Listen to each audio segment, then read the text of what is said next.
Númérì orí kejì láti ẹsẹ̀ kìíní títí dé ẹsẹ̀ kẹrìnlélọ́gbọ̀n. Olúwa sì sọ fún Mósè àti fún Áárónì pé kí olúkúlùkù àwọn ọmọ Ísírẹ́lì kí ó pa àgọ́ rẹ̀ lẹ́bàá ọ̀págun rẹ̀ pẹ̀lú àsíá ilé baba wọn, kí wọn kí ó pàgọ́ kọjú sí àgọ́ àjọ yíká. Kí àwọn tí ṣe ti ọ̀págun ibùdó Júdà kí ó dó ní ìhà ìlà oòrùn sí ìhà ìlà oòrùn gẹ́gẹ́ bí ogun wọn. Násónì ọmọ Amminadabu yóò sì jẹ́ olórí àwọn ọmọ Júdà, àti ogun rẹ̀ àti àwọn tí a kà nínú wọn jẹ́ 137,600. Àti àwọn tí ó pàgọ́ gbé e kí ó jẹ́ ẹ̀yà Isakari.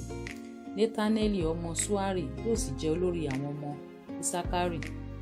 Àti ogun rẹ̀ àti àwọn tí a kà nínú wọn jẹ́ 37,400. Àti ẹ̀yà Sebuluni, Eliabu ọmọ Heloni yóò sì jẹ́ olórí àwọn ọmọ Sebuluni. Àti ogun rẹ̀ àti àwọn tí a kà nínú wọn jẹ́ 28,600. Gbogbo àwọn tí a kà ní ibùdó Júdà jẹ́ 93,400 gẹ́gẹ́ bí ogun wọn. Àwọn yìí ni yóò kọ́ sí i. Ní ìhà gúúsù ni kí ọ̀págun ibùdó Rúbẹ́nì kí ó wà gẹ́gẹ́ bí ogun wọn. Elisuru ọmọ Ṣedeuru yóò sì jẹ́ olórí àwọn ọmọ Rúbẹ́nì. Àti ogun rẹ̀ àti àwọn tí a kà nínú wọn jẹ́ 63,500.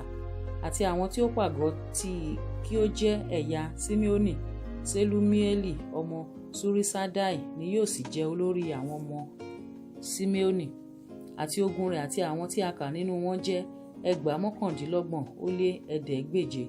Àti ẹ̀yà Gadi, Eliasafu ọmọ Deuleli ni yóò sì jẹ́ olórí ogun ti àwọn ọmọ Gadi. Àti ogun rẹ̀ àti àwọn tí a kà nínú wọn jẹ́ 22,500. Gbogbo àwọn tí a kà ní ibùdó Rúbẹ́nì jẹ́ 15,500 gẹ́gẹ́ bí ogun wọn. Àwọn ni yóò sì ṣí kejì. Nígbà náà ni àgọ́ àjọ yóò sì ṣí pẹ̀lú ibùdó àwọn ọmọ Léfì láàrin ibùdó. Bí wọ́n ti dó bẹ́ẹ̀ ni wọn ó ṣí, olúkúlùkù ní ipò rẹ̀ pẹ̀lú ọ̀págun wọn. Ní ìhà ìwọ̀ oòrùn ni kí ọ̀págun ibùdó Efraimu kí ó wà gẹ́gẹ́ bí ogun wọn. Elisama ọmọ Amihudu yóò sì jẹ́ olórí àwọn ọmọ Efraimu. Àti ogun rẹ̀ àti àwọn tí a kà nínú wọn jẹ́ 2,700.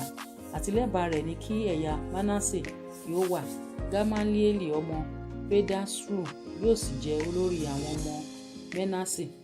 Àti ogun rẹ̀ àti àwọn tí a kà nínú wọn jẹ́ 16,200. Àti ẹ̀yà Benjamini, Abidani ọmọ Gideoni yóò sì jẹ́ olórí àwọn ọmọ Benjamini. Àti ogun rẹ̀ àti àwọn tí a kà nínú wọn jẹ́ 17,200. Gbogbo àwọn tí a kà ní ibùdó Efraimu jẹ́ 54,100 gẹ́gẹ́ bí ogun wọn. Àwọn ni yóò sì ṣí kẹta. Ọ̀págun ibùdó Dani ni kí ó wà ní ìhà àríwá gẹ́gẹ́ bí ogun wọn. Ahieseri ọmọ Amisadai yóò sì jẹ́ olórí àwọn ọmọ Dani. Àti ogun rẹ̀ àti àwọn tí a kà nínú wọn jẹ́ 61,700. Àti àwọn tí ó dó tì í ní kí ó jẹ́ ẹ̀yà Aseri. Pagieli ọmọ Okrani yóò sì jẹ́ olórí àwọn ọmọ Aseri. Àti ogun rẹ̀ àti àwọn tí a kà nínú wọn jẹ́ 2,700. Àti ẹ̀yà Naftali, Ahira ọmọ Enani yóò sì jẹ́ olórí àwọn ọmọ Naftali. Àti ogun rẹ̀ àti àwọn tí a kà nínú wọn jẹ́ 16,600.